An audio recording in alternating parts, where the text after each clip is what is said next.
Հյուսիսային Կարոլինայի պետական համալսարանի գիտնականների խումբը պարզել է, որ խավարասերներով լի սենյակներում ալերգենների էնդոտոքսինների բարձր մակարդակ կա։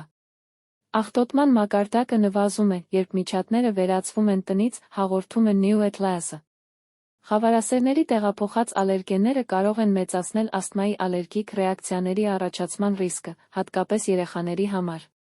Խավարասերներն արտազատում են մինչ 20 տեսակի ալերգեններ, որոնք փոխանցվում են օդով։ Խավարասերները պարզապես չեն ցրում ալերգենները, երբ վազվզում են սենյակում։ Նրանք թողնում են բակտերիալ տոքսիններ, որոնք կոչվում են էնդոտոքսիններ։ Գիտնականները նշում են, որ էնդոտոքսինները կարելի է համեմատել որոշակի մանրէների մահանալուց հետո արտանետվող մանրադիտակային ծխի ազդանշանների հետ։ Այս անտեսանելի գրգռիչները տարածվում են օդում, առաջացնելով բորբոքում ամբողջ մարմնում։ Այս տոքսինները ներշնչելը կարող է առաջացնել ջերմություն, գլխացավ, շնչահեղձություն քթի, կոկորդի ու թոքերի խցանում։ Հարավային Կորեայում երկամյա ուսումնասիրությունը հաստատել է այս արդյունքները։ Հարավկորեացի գիտնականներն ուսումնասիրել են քիչ ապահովված շենքերի բնակարանները, որոնք լի էին խավարասերներով, ինչպես այն բնակարանները, որոնք զերծ էին միջատներից։ Գիտնականները համեմատել են վարակված-չվարակված տներում ալերգենների էնդոտոքսինների մակարդակները։ Ինչպես սպասվում էր, աղտոտման բարձր մակարդակներ են հայտնաբերվել խավարասերներով, մասնավորապես էգ տեսակներով տներում։